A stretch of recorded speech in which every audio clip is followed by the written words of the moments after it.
Hi, I'm Brett King. Welcome back to The Futurists. Joining me from LA is my co-host, Rob Tercek. Hey, Rob. Hi. So this is going to be a good one.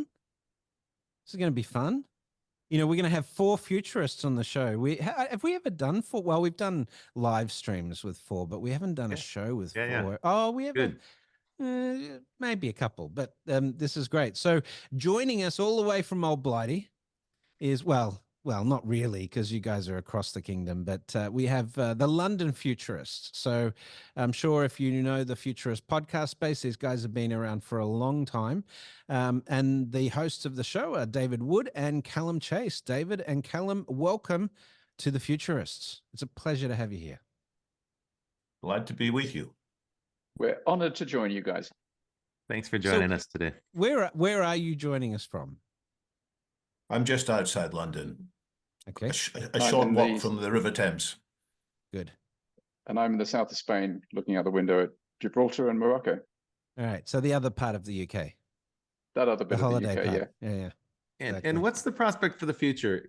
When your vantage point is London, what does it look like? Is it exciting? Is it optimistic? Is it pessimistic? Is it dystopian? What's the general tenor of the future these days in the UK? It's still one of the world's greatest cities. There's so much happening there. There's academia, there's entertainment, there's finance, there's politics, there's numerous startups. It may not be quite the startup capital of the world, but my goodness, there's a lot going on. Yeah, tons of AI talent as well coming out of the universities.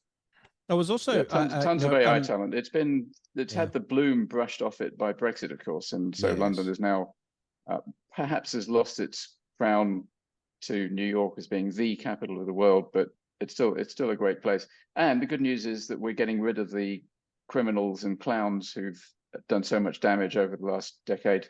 Not entirely sure what's coming next, but the Tories are on their way out. Hooray!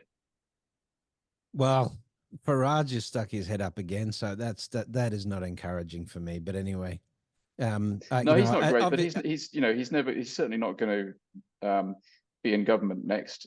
He might take the political right even further into its grave. That might happen, but he's not going to actually get his hands on. No, he's not going to be policy setting. So thank goodness. So there is an interesting point here, which is that politics has changed faster than most people had expected. Oh, yeah. I remember when Boris Johnson was elected with a apparent landslide in 2019, people said, well, that defines politics for the next 10 years. So much changes more quickly, and that's part of the acceleration of society. It's not just technology that changes, it's ideas change, and people readjust their identities more quickly. So it's quite possible we'll have quite a few more changes in the next 5 years that we can't yet anticipate in terms of politics. Part of that change and what Johnson's rapid rise and fall shows is that populists like him have no good answers to anything, and so they do collapse very suddenly. And if we're lucky, what the UK is about to do in getting rid of our clowns is a good signal to the rest of the world, and most especially to America, which is, of course, the place where the election matters more than anywhere else. Hear, hear. I hope that we're inspired by the UK example. Let's hope that's true. Do you think that the next government will have better ideas about how to manage the UK's future? Well, I've listened to their prospective health secretary, and he's very clear that you can't solve the problems of healthcare just by spending more money and doing more of the same. He focuses on prevention rather than just cures, focuses on accelerating digitization, and focuses on bringing healthcare closer to the people in the community rather than people going off to large, massive hospitals. So that's one example of where I think there is a lot of insight. Well, wait and see how it works out. The devil's in the detail. There's going to be a few shocks and horrors along the way, but I think there's enough good people there with boldness to do things a bit differently. Is healthcare a primary issue? Up to a point. Is that a big issue in the UK? That there isn't really anybody in UK governing circles who's taking AI very seriously. Oddly, with the slight exception of Sunak, who was possibly the first major world politician to talk about existential risk. But the UK isn't taking AI very seriously, and it's really concerning that in this year, the EU at least has voting, regulation around it, and China. They have regulation, but they're not actually, contributing to the industry very much. Yeah, and despite the fact that half the world is going to the polls this year, AI is not on the ballot AI is not on the agenda. And climate anywhere. really isn't. It was in Spain, right, or Mexico. Yeah. But yeah, but it's here in the U.S. the big issues are inflation and border control, or immigration, which is really just a red herring. Like, that's just a divisive issue that splits the electorate. So it's useful to instrument that as a political weapon. But I don't really think there's a tremendous immigration problem in the United States. So it seems fictitious. So we seem to be occupied by these populist trends and these themes that inflame the electorate, but they aren't really very pertinent to the future, as I understand it. I could be corrected. Perhaps there is some implication of these issues that I should be more aware of. But I think the points that you're raising are important. That the very big decisive matters, we don't seem to have any executive focus on. I will tell you something, a stat from the book I did in 2021, The Rise of Technosocialism. So we researched from the 1950s, we researched all of the protests that had happened since the 1950s to 2000, and then from 2000 onwards. And in the first 20 years of this century, the rate of protests have doubled globally from the 50-year average of the 20th century. And that includes like the Iraq War and, Vietnam War and so forth. So big civil rights movement in the States and so forth. So already doubled, but the participation rate had increased tenfold. So that's the outcome of this sort of political instability that we find now. People have this uncertainty about the future. That's very clear. And that is seen as economic uncertainty, but it's really uncertainty about what the future holds. It's not predictable anymore. True. But that uncertainty drives people into the hands of the populists who offer easy solutions. Yes. I remember a big mistake I made in foresight in 2014, 2015. I was talking about the future of politics, and I had access to data about what was on the electorate's mind. And the number one issue did seem to be immigration. And I sort of poo-pooed it aside. I said, well, what were they really thinking about is healthcare and the strength of the economy. But it turned out that people were concerned about immigration because they were feeling uncertain. And in times of uncertainty, we tend to retract ourselves into a simpler worldview and we blame the outsiders. Yes. I think we may see more of this. If there's more uncertainty without a clear path forwards, people are more inclined to blame the outsiders, and we'll end up with more walls. And that is a trend we need to pay attention to. Just as there is more abundance, sadly, there are people who perceive themselves to be missing out. It's too hard for them to afford good housing. It's too hard for them to afford good education. It's too hard for them to afford good healthcare. But this is no longer the minority, David. This is the point, right? In the United States, over half the renters say they can't afford to rent anymore, right? Robert and I were talking about this on last week's show. And, you've got you've got this permanent renter class. If you look at my hometown, back in Australia in Sydney, and you look at Sydney, and you can see there that there's only about 28% of the youth who will ever be able to afford to own their own home that of sort of the Gen Z growing up now in Australia. It's just completely unaffordable for the majority of these kids. So I mean, that's we're creating sort of these class systems again, almost like the days of the lords of old, Yanis Varoufakis doesn't talk about techno-socialism. He talks about techno-feudalism. Techno-feudalism. Yeah, we had him on the show. We had Yanis on the show. Brett, where you and David seem to be going is you've raised this topic of populism, right? So these charismatic populist leaders can kind of generate a fervor among the electorate and drive them towards really impractical solutions. Usually they involve splitting the electorate, finding a group to blame. Sometimes that's immigrants, sometimes it's other people, but we're seeing that happen around the world now, where there's a group that's isolated or singled out and sort of identified as the villain or the enemy. What we're not seeing is class warfare. But Brett, what you just pointed to is the notion that people who have capital are accumulating capital more rapidly than working people whose wages seem to be stagnating, and that is a class issue. But that never seems to be the way the politics unfold. I think it's laughably easy to pit working people against each other and to split the working class and divide it. It's happening everywhere. It happened in the UK. It's happened in Australia. It's happened in the States. It's happening in Germany. Populism is a fairly well trodden path, and we've seen several cycles of it. The first ones were in America in the late 1800s, and it was actually called the Populist Party.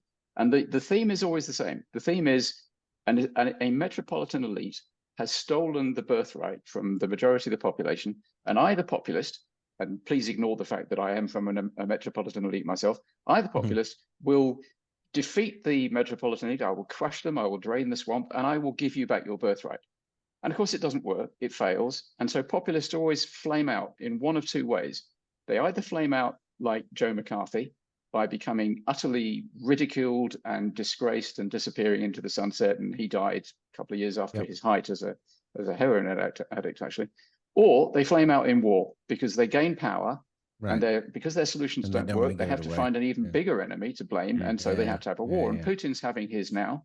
The real danger, of course, is, if Trump wins, he has a war against China. That's the really scary thing, the way the world could go.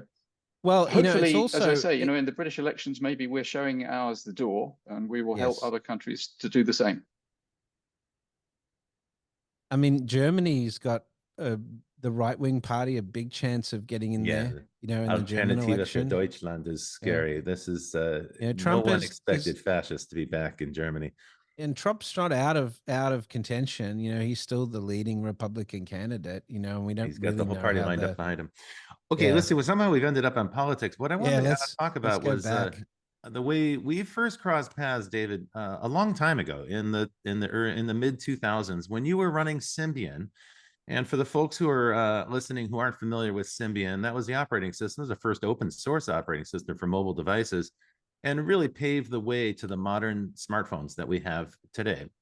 Around that time, around 2008, you started London Futurists. I think I've got the date right. Why don't you tell me about the how you organized London Futurists, and then let's talk for a few minutes about that time, what was going on in 2008, and what we thought the future would hold in the 2010s. These are huge topics, but let me see what I can do quickly. When I lived for 25 years in the early days of the mobile computing and smartphone industries, and it was slow, it was disappointing, it was frustrating, my wife almost divorced me because I was working so hard and nothing was coming of it. And then it started happening much more quickly. And then it started happening even more quickly and more decisively. And it was my perception in due course that what had happened with mobile computing and smartphones was going to play out with even larger technologies, that what was happening with reprogramming our silicon would in due course happen with reprogramming our biology and reprogramming our intelligence with AI. So I said, well, let's start thinking about this. There are some fascinating writers like Ray Kurzweil and James Hughes and Eric Drexler who've said fascinating things about this. Let's have a serious discussion as to what we might expect. So the motto of London Futurists was serious analysis of radical scenarios for the future. Emphasis on serious because there are lots of futurists who are in this business for entertainment or for provocation. And they'd give the rest of us a bad name in reality because it doesn't pan out. Whereas what I've been trying to do in London Futurists is say, well, we can't be sure, but here's a trend. And if we look at this trend, we can't be sure when it's going to accelerate, but there's good reason to think in due course it will accelerate. And most of what I spoke about in the early days of London Futurists, some of it happened faster than I expected. Some of it's happened a lot slower, like Google Glass. I was telling everybody in 2010 that we'd all be wearing Google Glass by 2012, and how wrong that was. It turned out that the hardware was much more problematic and the software was much more problematic, but it will come in due course. And so that's basically why I set up London Futurists. So we would anticipate, before being shocked by the future, we'd develop futurist muscles. At the time, the thinking was that, as we could push compute power from, let's say, desk-bound machines or mainframes or workstations, push that power into mobile devices, the whole industry assumed that the next stage would be to push it into even smaller devices, wearable devices, maybe something that could be implanted in your skin or something that could be implanted in the body. There were even ingestible computer concepts. I remember very clearly from that time. The Proteus. Yes. And then the other idea was hyperconnectivity, connecting everything. So the Internet of Things or the industrial internet that people were calling it at that time. And there was a great deal of hope around that. Smart devices, things like smart speakers that you could talk to, the smart lighting systems you could talk to. Now, candidly, a lot of this stuff did not work out. It didn't work out as we expected. Part of that is because hardware is hard. Well, part of it is also because these ideas were half-baked and they weren't very well implemented, and it was kind of early. Things have changed, though, in the last 10 years. And now it does appear that we're starting to converge on a kind of networked intelligence that can drive all these connected things. The compute power will be in the cloud, so you don't need so much processing power on devices. Tell me about how you're thinking about devices and distributed computing and hyperconnectivity have evolved since 2010. Well, we do have a lot of distributed computing. Many people are wearing smartwatches. I look around and very few people are using old-fashioned watches these days. And wearing smart rings as well. There are smart tags all over the place. So it took longer than expected, but it is now becoming decisive. And it's hoovering up data all over the place, which may be good, it may be bad. If we are being spied on by governments, by corporations, by possible enemies, there are dangers there too. So this is happening, but it's happening according to Demi Moore's law, if I can use this. Demi Moore's law. Demi Moore. So it is the idea that change happens initially at half the pace you might expect it from a straightforward reading of an exponential curve. Why? Because although the technology might improve along a smooth exponential curve, the applications often take longer to put in place. Why? Because you need a whole ecosystem to come. With mobile phones, you needed networks as well as devices. With smart mobile phones, you needed retailers who understood smart phones, you needed application developers, you needed platforms, you needed developer tools, you needed app stores. There was a lot that needed to come into place, and it took a lot longer than expected to form that. But when it was there, then it went at twice the pace you might have expected. And so I think it's going to be the same with all this stuff that has been delayed. There will be wider pervasive computing for good and for ill. And it'll take us by surprise when it is happening. And that's what we're seeing with AI too. Yeah, I was just gonna AI say delayed and disappointed. And then suddenly with GPT 3.5, and then just a few months later, GPT 4, it was doing a heck of a lot more than people had thought. And people had previously said it's going to take 10 years for such and such a metric to be achieved. And even people like Eliezer Yudkowsky, often predicted there would be fast changes. He himself was taken by surprise at how quickly this new technology took off. And so, but your point is valid. Even with the AI, the great advances in the performance of AI, what we're seeing is lagging is the applications, right? So right now, the generative AI systems are impressive, but they're more like a parlor trick. It's hard to rely on them for any professional application because the output's not predictable and it's not very controllable. We've had a couple different AI experts on the show to talk about why that's the case and if that might change. So it seems to me the next frontier for AI is not necessarily just GPT-5 and a bigger language model, but also practical applications and some kind of agentic workflow that'll make it more useful for people, people in regular professions to apply. I think there's definitely more of this narrow AI stuff. The industrial AI in particular is making some fairly rapid progress in some areas. The chip technologies, the neuromorphic chipsets and so forth are making progress. We also have 6G in there, which is going to be necessary for sort of low latency networks based on AI. We're also going to have quantum in there for polymorphic encryption technologies and stuff like we talked about the other day, Rob. So, we are going to be increasingly reliant on this tech, but it's like, to David's point, it seems like in the AI thing, particularly right now, is speeding up significantly. I think there's two more laws worth mentioning. One is Hodgkinson's law, which is that everything takes longer than you think, even when you've taken Hodgkinson's law into account. Right. And the other is Amara's law, which is the very familiar observation that we always overestimate the impact of any new technology in the short term and underestimate it in the long term. Yeah, and of course, we don't know how long the long term is. So LLMs are incredibly powerful and incredibly effective, but they're really quite new. I mean, it's only March last year that GPT-4 was announced, and that's the one that's really effective. And Microsoft, I heard recently, is spending $1 billion with each of three of the big four accounting firms, and each of those firms is spending another $1 billion to develop LLMs that they can use routinely in their audits. And when that money, bears fruit, and no doubt 90% of it will be wasted, but when that money bears fruit, there's going to be a really high degree of automation in the audit process, which is a business process which deserves to be automated because it's crucifyingly boring for humans to do.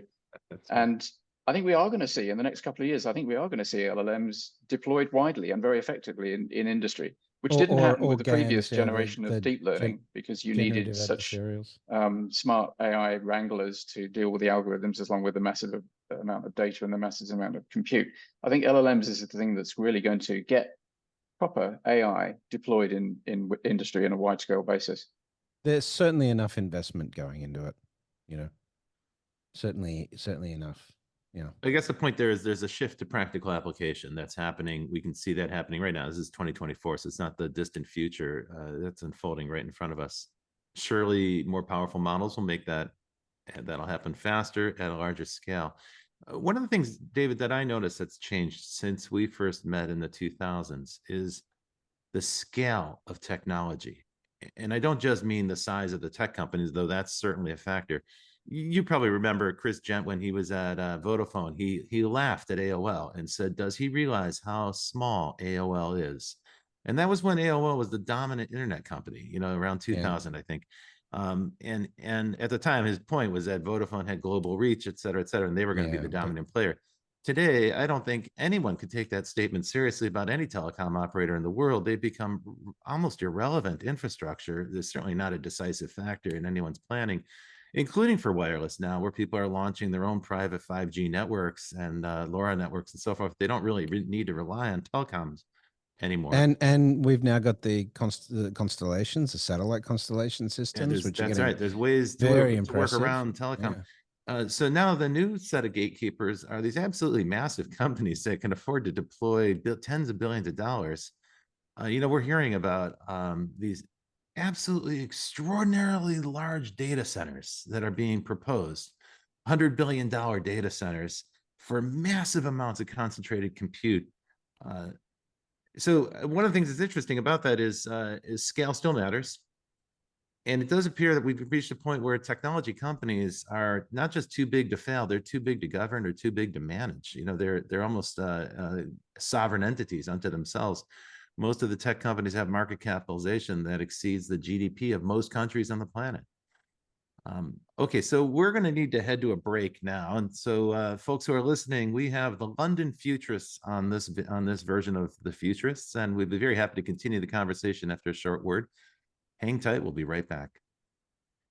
Hey there, you're listening to The Futurists. I'm Rob Tercek with Brett King, and this week we're talking to David Wood and Calum Chace of the London Futurists. Now, David, one of the things that you were most interested in when you started London Futurists was the concept of transhumanism, the idea that technology can not just enhance and extend human longevity, but actually transform human nature. Where does that stand today? I think it's still coming. There is lots of possibilities to use AI to overcome some of the limitations we've inherited from evolution. Evolution gave us various cognitive biases. We are not very good in calculating various things. So we have collective stupidity and individual stupidity. And AI, if we use it wisely, can help us not to fall into these cognitive traps. More than that, AI can also help us with other technologies to overcome our tendencies towards egotism, depression, alienation, deceptiveness, a lot of things which evolution gave to us to try and help us to propagate our own genes. It leaves us unhappy, it leaves us miserable. I think transhumanism points to the possibility of super happiness. So the super intelligence, super happiness, and we should mention too, super longevity, which doesn't just mean becoming decrepit and holding out for 100 years in a decrepit state. It means going back to our youthfulness again. It means reprogramming aspects of our biology to clean out the junk. As we've lived, we've got damage of all sorts in our bodies, and we can detox, not just in some superficial way, but in a very deep way. We can clean out the damage inside ourselves, the damage between ourselves, and revitalize ourselves. And all of that, I think, is within our grasp. And we've got to decide that there is a better future ahead. We shouldn't be trying to go back to the 1700s or the 1950s or the 1970s or some previous vision of the good life. There's a much better life ahead of us if we can see it and wisely navigate to it. Amen. Amen. Yeah, we had Aubrey de Grey on the show a while back and talking about, sins and, the process of cell senescence and autophagy and all of those things, caloric reduction and stuff. And, I mean, the amount of knowledge we've gained just in those areas, look at Brian Johnson and other players like that. Now it's in the public domain now. You've got players actually ostensibly working on bioaging, reducing their bioage in real time. And yeah, it's expensive, but there are proxies that people can do now, and there's supplements widely available. And, we're talking a lot more about this stuff. It certainly seems like things are heating up in this area.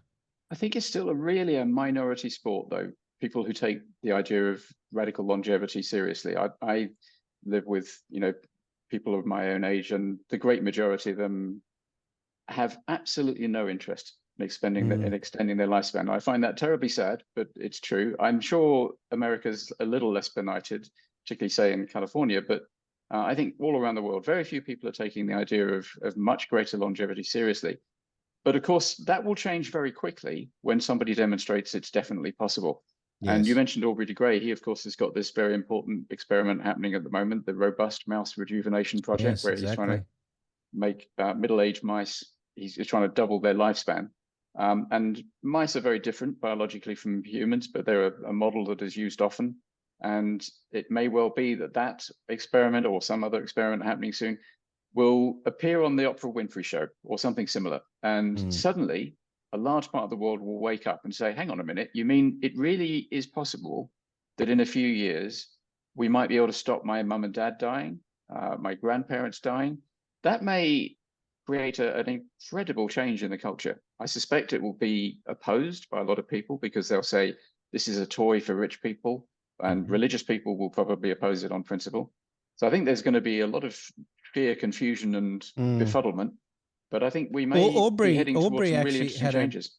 Aubrey had an interesting, he changed my mind on this. He said he had an interesting perspective, which was if you look at the increasing cost of healthcare, that the lion's share of that comes from elder care. And so if you can create health span and reduce the maladies of aged care, then you're going to, it's trillions of dollars of benefit to the economy. So he said that's why governments would pay for it, which I actually think is a fairly reasonable argument. Before I heard that, I would have said it's just going to be limited to rich people as it is today, and it's just going to get more like that. But there's a fairly good argument, particularly if the economic uncertainty exists, that government might want to cool things down by saying, well, we can give you longevity, It's certainly one way of getting the accountants who run treasuries to take it seriously. And the other thing that is coming along is people are going to realize before too long that in most of the world, the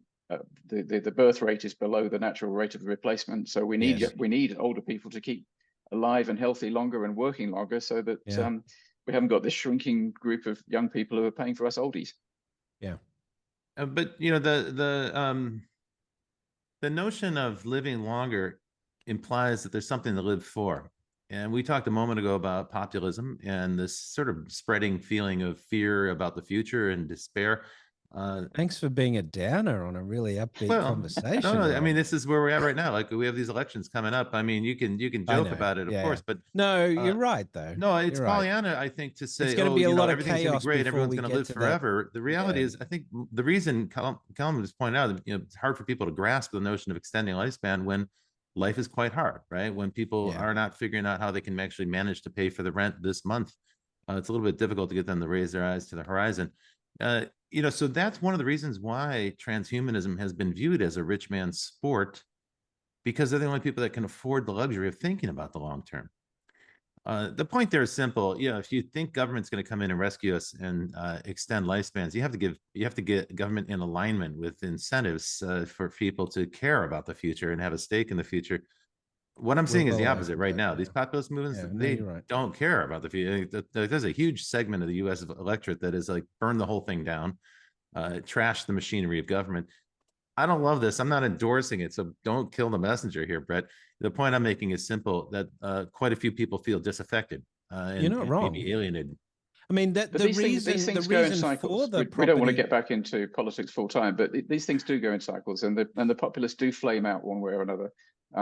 Within 10 years, It is Those populist devoutly to be movements are wished usually for, but followed they'll by be a gone. progressive movement, and the progressive movement is about reform. And I think that there's a huge case to be made for reforming government. Even the U.S. government, you know, that I'm interested in defending. It is bloated. It is inefficient. It is run by Well, elites. AI can help us fix some of that stuff. But, you know, the point that Callum made earlier about the population, the rate of population decline, which is something Elon Musk talks frequently about because it concerns him. I think that's just economics. I think people don't want to have kids because it's too expensive to have kids. Yeah, if you're and moving the to a economic city like most uncertainty rate. people, Yeah, you know. if you're on a So farm, you maybe need give kids to work on UBI, the farm. maybe we'll have more kids. I don't know. What do you It's think? I think it's a possible. bigger It's trend of also that. possible. It's also It's a possible trend. there will be people with artificial wombs, you know, that Yes. many women are sort of afraid of having their bodies Yeah. taken over by a growing child for 9 months and all Or the an ruptures. American Republican. Yeah. Yes. So Sorry. I think it is possible we will have not just changes in how we live and age, but changes in how we give birth. We already have IVF, now the logical extension of IVF, if we use synthetic biology wisely, to give people at least a choice if they want. And I think a significant percentage of women would be interested. It's not just super, it's how they're brought into the world. We're all supposed to be futurists. I think we should spend a little bit of time talking about how a future world could be wonderful. Let's raise the happiness level. Well, you know, let's raise our hedonic level. We always like to finish on the strong, you know, future notes with the upbeat, because yes, there's going to be chaos, but coming through, we can see all of these technologies emerging that will bring us into this higher order of existence, and you know, but the old systems have to sort of collapse a bit for us to get make those philosophical improvements as a human race. That's sort of probably the argument, right? So, Calum, when people look back at this moment, let's say 15 years in the future, the same way we were talking about, you know, the 2000s just a moment ago, let's look back at this moment. What will people say was a decisive thing that occurred in 2024, 2025 that gave us the utopian vision of the future that you're referring to? Well, let's say we do have in the last decade. Yeah. Let's say we do have a good outcome and people are around to do that, and that they're living a wonderful life where they're, you know, we'll grant you that supposition. Aging has been abolished, and work is no longer, you know, jobs are no longer necessary. We have an economy of abundance, and humans do whatever we want to do, and we get on terribly well with the AIs, and we're in the process of merging with them, perhaps, or they're our friends, or they're our supporters. Let's say all that happens. I think if people then are looking back at today, I think the first thing they'll think of, good grief, how few people were paying attention to the enormous changes that it was obvious to some of us were coming. Yes. But the specific thing I think that they would probably point to most, the specific technologies, is almost certainly got to be the large language models, which have taken the world by storm in the last year and a half. And they are frankly astonishing. They're not perfect. You know, you can't rely on the output. You're going to be they make talking mistakes. to your AI. This is going to happen. We see the trajectory. I already do. Right? You know, I talk to GPT-4o quite a bit. I ask it all sorts of questions. And of course, I wouldn't publish its results without checking, but I find it incredibly useful. And it still amazes me that a bit of software can do what a fresh graduate can do pretty much as well as a fresh graduate can do in seconds, and it can do it at scale. I still think that's pretty amazing. Yeah. So if we look ahead at some tipping points, things that go beyond what we've got already, I think we're going to have breakthroughs in AI science, that AI is going to use itself to come up with new theories of science, not just new drugs. That's going to be important too. Drugs that will be different from what humans had thought of, but will turn out to be excellent for various diseases. I think it's possible we'll get the theory of everything from AI. You know, scientists have been struggling for 50 years to reconcile relativity and quantum theory and superstring theories and so on, and they haven't managed. I think it's quite possible in the next 3 or 4 years, an AI is going to come up and say, hey, humans, think of it like this. Instead of complex numbers and quaternions, there's this weird thing called quintonians, or what, I don't know, whatever it's going to be, and it's suddenly going to make sense of the problems of dark matter and so on. That is going to take the world by surprise, and no longer people going to say, hey, it's just some statistical regularities. It's like AlphaGo was able to play better Go than the AlphaZero was able to play better Go by working it all out by itself than the one that had been trained on human ideas. And so I think these systems will study human ideas of science and then will infer radically new ones. That's one, I think, breakthrough that's quite possible within the next few years. There's one other let me subject try to build I'd on like that. to raise, because it doesn't get very much airplay at all, and that's the idea of conscious AI, the idea of AI is becoming conscious. It's quite possible within the next few years we will develop an AI which is conscious. And if we do, we've really better be aware that it's happened, because otherwise we'll commit mind crime on a massive scale. You know, we could torture it, enslave it, and kill it over and over again. And we must not do that. And it might also be that we want superintelligence to be conscious on the grounds that a conscious superintelligence will understand and appreciate our consciousness, whereas a non-conscious superintelligence wouldn't. So I think that's a really important subject, and I'm part of a pretty risky proposition which is addressing that. But you know, I mean, that's look, like saying humans will appreciate the intelligence level of cockroaches, right? So super intelligence. Well, no, but I mean, we do appreciate the consciousness of other animals. You know, we're much nicer to cows than we are to cockroaches, mainly because we think they're more conscious than cockroaches are. And also, we've learned, for example, recently that bees play.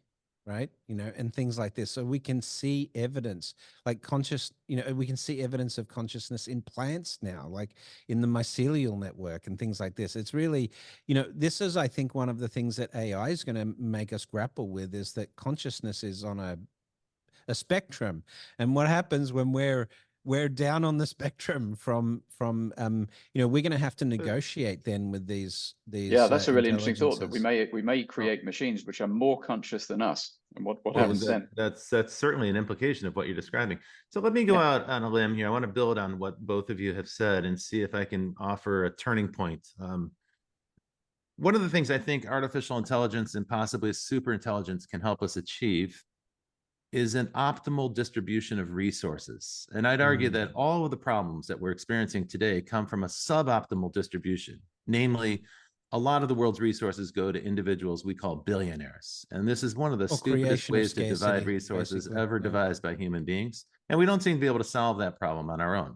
We're creating more billionaires. You know, there were a handful of billionaires in 1900. Today, there are almost 3,000 in the world, and there are more than 10 people who have over $100 billion. This is a crazy distribution of wealth when half the population of the planet is struggling to make ends meet. I think an AI would look at this and just say that is a ridiculous way to organize the resources of the planet. And a massive redistribution of resources could help us achieve that rosy future that Calum was just talking about a few moments ago. Yeah. But I think it'll have to be some kind of synthesis of traditional distribution mechanisms and traditional capitalist mechanisms, because there's wisdom in both traditional right wing and traditional left wing. And we've struggled to get a third way. Everybody talks about, I'm a third way politician. We haven't quite got that. So in the same way that I envisioned an AI might come up with a unification of quantum theory and relativity, I think it's possible an AI will be able to persuade us, hey, this is the right combination of traditional socialism and traditional capitalism, and it's something quite different. And it'll be able to also, ideally, it'll be able to explain to people in ways that each person says, you know what, I was going to resist this, but now I'm persuaded. So if we get it right, this AI won't just come up with a new system, it'll also be very good at persuading people that this is in everybody's interest to do that. So that's the kind of positive vision there. Of course, there are many things that could go wrong with an AI that's so capable at persuading people. If it's malused, it could persuade us all to sign up for something that will turn out to be terrible. So humans need to keep on top of that loop for the time being. And say that's actually the best way to solve the distribution problem is to just have fewer human beings on the planet Earth. I don't think we need to depopulate. I'm sure that with the technology, with sustainable green energy, with solar power, we have the technology to solve it. And but we don't have policy. That's all it is. We don't have but this is where we need a new system, because the capitalist system is about the next vote and the next, election cycle and the next quarter, and you're keeping your eye on those numbers rather than looking at these long-term things, and you can't afford to invest in these longer-term things. So you need I think it's quite ironic that we got two Brits here who are being more positive about capitalism than two Americans, but hey, that's where we are. I'm not American, but I think actually the world is going to, I think we're going to have to revisit these concepts in a very radical way soon, because almost certainly, full-scale automation is going to happen. Unless we stop building AIs which are smarter and smarter, we'll get to the point, and it isn't centuries away, it may be decades, it may even be years, when AIs and robots that they govern will be able to do pretty much everything we can do for money that we can, and they'll do it cheaper, Right. better, and faster. And at that point, we're going to need a different economic system. Now, We personally, I have don't to think we should solve the throw wealth the baby out with the distribution issue. bathwater. I don't think we should get rid of the market. I think it's going to be some adaptation of capitalism rather than a complete overthrow of it. But we're going to be in a world in which enormous wealth is being created, but the great majority of people won't be involved in that creation. They won't have jobs. Most of us will hopefully have a very nice standard of living, but we'll be doing whatever we want to do. We'll have fun, we'll explore, we'll socialize, we'll learn, we'll travel. We need to figure out what that economy looks like. And I had a go in my book, The Economic Singularity, but it's a hard problem. One of the things that worries me most of all is that so few people are thinking about futurist issues that we haven't got a big proportion of humanity's marvelous brain power applied to this most important problem. And that's the thing, that's the reason why I'm in this game, is I'm trying to get more people to think about these problems. It's a lot easier to get people ginned up to resist the future than it is to get them to embrace it. Yeah. What do you do as London Futurists to encourage your countrymen to focus on the future and embrace the future? What are some of the things that our audience might consider doing? Well, it's painting scenarios which can be seen to be credible, scenarios in which things go well, scenarios in things which go badly, and making people realize this isn't just some weird science fiction with no connection to the present state. So that's what I try to do anyway, to point credible extrapolations, not futurist porn that, wow, this is astonishing, but hey, this forecasting. super forecasting. That's right. So a kind of practical futurism or pragmatic futurism. Yeah. Yeah. What would that entail? Like, what are some? I edited a book called Stories from 2045, which had a series of optimistic scenarios, how things might pan out, and a series of pessimistic scenarios. And it's interesting. It was much harder to get people to contribute the pessimistic scenarios. It's much easier to write about dystopia. It's hard to write wrong way about. around. Actually, David Brin, positive scenarios, David Brin, the sci-fi legend, we've had him on the show a few times. He made a really interesting point about that. He said, you know why things are changing now? Because he said, because of the advances in computer graphics, we can now do utopian shows, but they were too expensive to do before. And I thought that was a really interesting perspective. Well, we're big fans of David Brin, and I hope he's right about that. Yeah. Well, certainly with generative AI, could get some really cool stuff, right? And then we got to look at what might happen in the next year or two. And that was your question earlier. One other thing that might happen in the next year or two is not just mice living longer, which people will shrug about and say, well, so what to mouse? It's when our pet dogs live longer. We have a middle-aged dog. Yeah. In many families, the people love their dogs more than their spouse. If you ask a woman, will you have to give up on your husband or your dog? Typical She'll say, Brit. that's right, kick out the husband.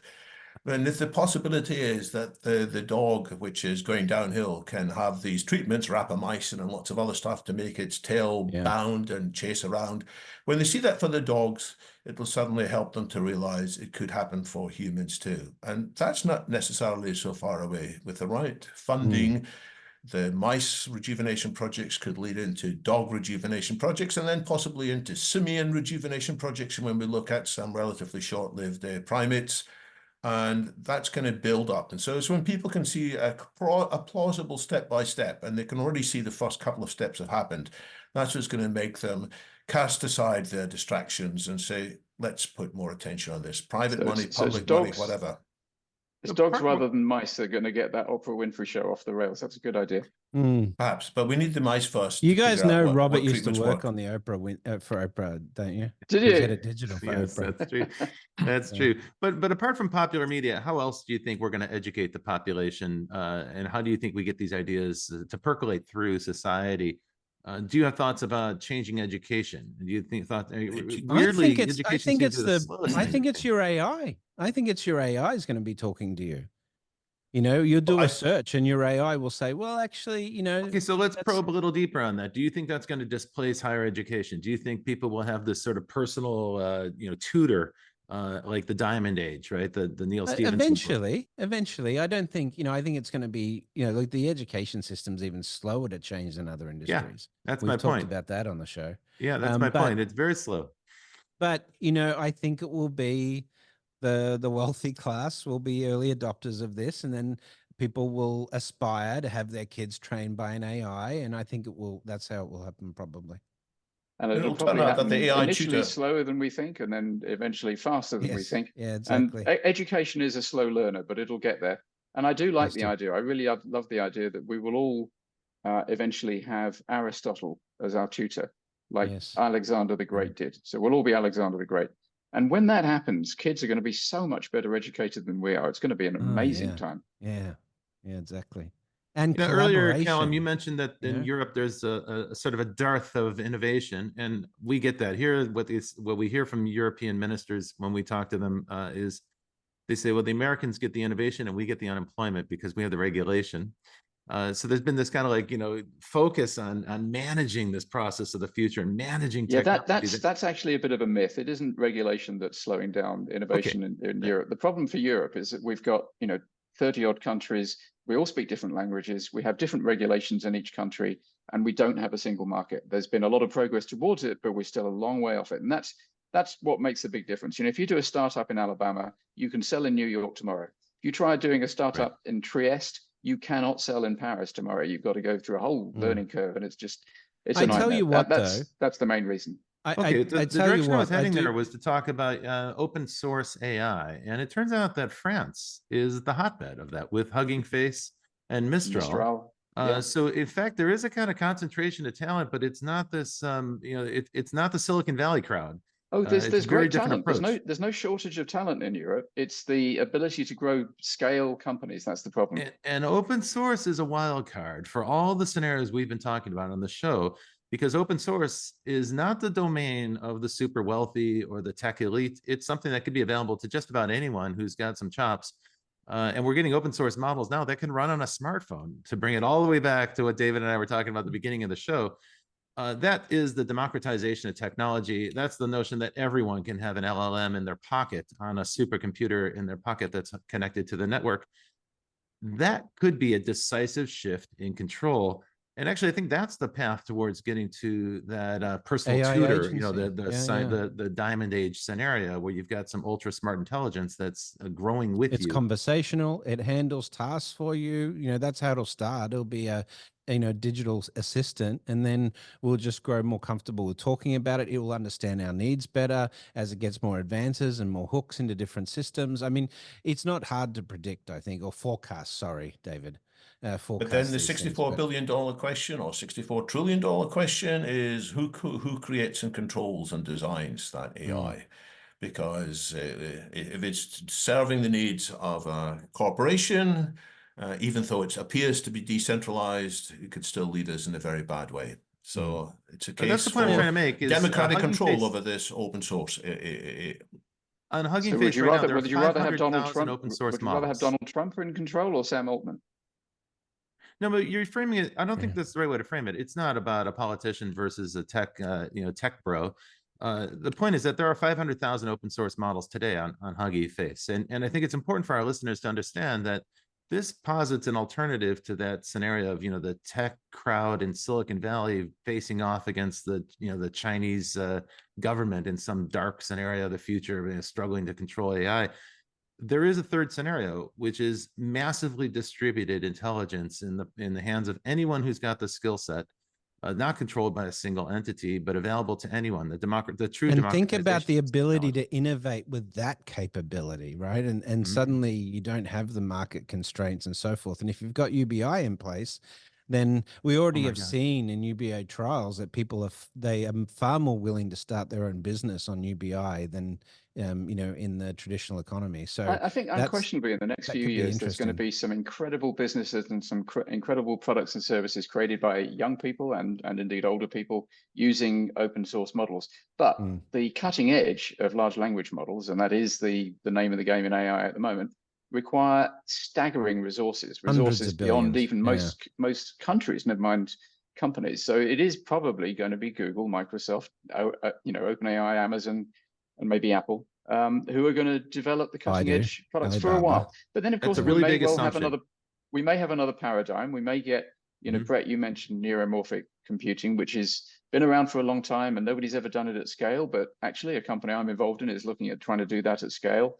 And that could be an enormous game changer. One thing we know about technology is it can change on a dime. It moves very fast, and what looks like the established way of things can get overthrown overnight. IBM went, Microsoft went, Microsoft came back, Apple went, Apple came back. That sort of thing will keep happening for sure. But that's the very point that you're making, right? So a moment ago, you were saying that the advantage right now is with these mega corporations, the Microsofts and Googles of the world at the moment. Right now. And But yet what you could also just create pointed out an that event of very quickly those decentralization? empires can be overturned and it can be reversed. I think I would urge people not to overlook open source because the gap is being closed. And you're quite right that the current approach is to throw more processing power and larger data sets at these language models, and that's how we've been training them. That's how they're becoming more capable. But there's also approaches now towards better training on the existing data that we have. Instead of skimming through the book, you actually read and process and understand the book much better. It's quite possible that we're going to be surprised. I think I would not discount the possibility, let's say, call it a black swan event if you want, the idea that the observable default path that large technology companies dominate the future. I think the further you project into the future, the less likely that scenario actually is. I don't think that's such a great default path. Well, it's also going to become widely unpopular as you start to see people looking for more consensus-based mechanisms and things like that. This is Yanis Varoufakis's point in techno-feudalism, right? People are going to rebel against that dominance. We need to wrap up the show. We need to wrap, guys. We've gone over, but it's like that's when we know we've had a great discussion. So, David and Calum, where can people find out more about the London Futurists, first of all, and secondly about you both? So, David, you go first. LondonFuturist.com, or head to the meetup, or certainly Google just London Futurist podcast. How often do you have meetups? Well, I've done them less, and COVID knocked us back a bit, so we do them less often, and even webinars I'm doing a bit less often these days. But the podcast is going from strength to strength because we can have some really fascinating conversations on there, just as the four of us have had a fascinating conversation now. Awesome. Calum? I'm at calumchace.com. I'm easy to find, CHACE, not SE. And the company I mentioned, which is looking into machine consciousness, is Conscium, CONSCRUM.com. Great. Thanks for joining us. We'll see if we can, we have the same sort of feeling about, helping people understand what the future is going to be about. That's why we started this podcast. So we're enjoying teaming with you guys, and let's do this more often. This was fun. Thanks, guys. Great. Nice to see you both. All right, folks. Well, that's it for this week's show. And next week, we'll be back with another set of people who are thinking about and shaping and designing the future. I want to give a big shout out to our crew, the folks at Provoke Media who make the show possible. Thanks to Kevin, Lisbeth, and everyone else at Provoke Media. And a big word of gratitude to our listeners. Recently, I've been getting great posts on social media and feedback to our shows. So thank you for that kind of guidance and support. That means a tremendous amount to us. If you like the show, please do share it with a friend. Please give us a 5-star review. That helps other people find the show. And if you have ideas or thoughts or suggestions for speakers or the kinds of questions you'd like us to ask them, be sure to send that to us on social as well, because we do pay attention to that. Every week, we'll bring you someone who is thinking about and shaping the future. And until then, well, we will see you in the future.